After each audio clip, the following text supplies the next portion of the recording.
السلام علیکم ورحمۃ اللہ وبرکاتہ نحمدہ و نصلی علی رسول الکریم اما بعد فاعوذ باللہ السمیع العلیم من الشیطان الرجیم بسم اللہ الرحمن الرحیم۔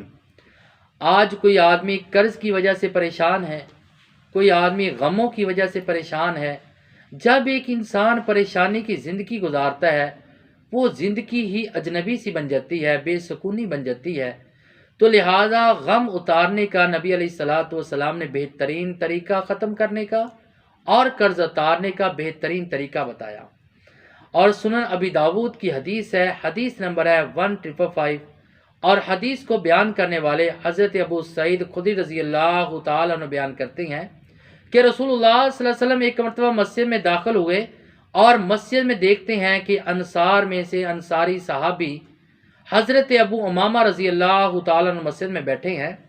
تو رسول اللہ صلی اللہ علیہ وسلم نے پوچھا، ابو امامہ اب تو نماز کا وقت بھی نہیں ہے اور بہت ہی پریشانی کی حالت میں بیٹھے ہو، یہاں کیسے بیٹھے ہیں؟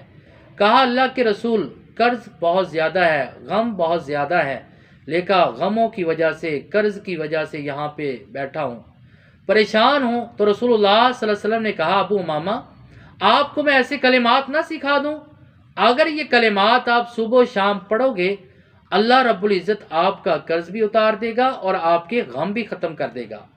وہ کلمات کون سے ہیں، وہ دعا کون سی ہے جو نبی علیہ الصلاۃ والسلام نے سکھائی؟ وہ یہ دعا ہے،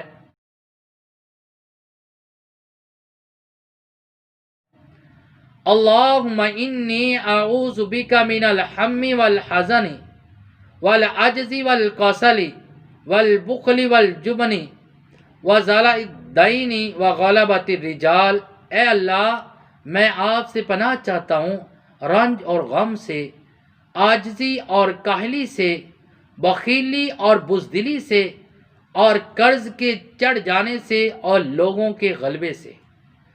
حضرت ابو امامہ رضی اللہ تعالیٰ عنہ کہتے اس کے بعد میں صبح و شام یہی دعا پڑھتا، میرا سارا قرض بھی اتر گیا اور میرے غم بھی ختم ہو گئے، میں بہت ہی خوشحالی کی زندگی گزارنی شروع کر دی۔ آج اگر کوئی انسان مقروض ہے، آج اگر کوئی پریشانیوں میں گھرا ہوا ہے، تو یہ صبح و شام یہ دعا ضرور پڑھے اور اللہ رب العزت اس کا قرض بھی اتار دے گا اور اس کی پریشانیاں بھی ختم کر دے گا۔ اللہ سے دعا کہ اللہ تعالیٰ میں اس پر عمل کرنے کی توفیق عطا فرمائے۔ وما علینا الا البلاغ المبین۔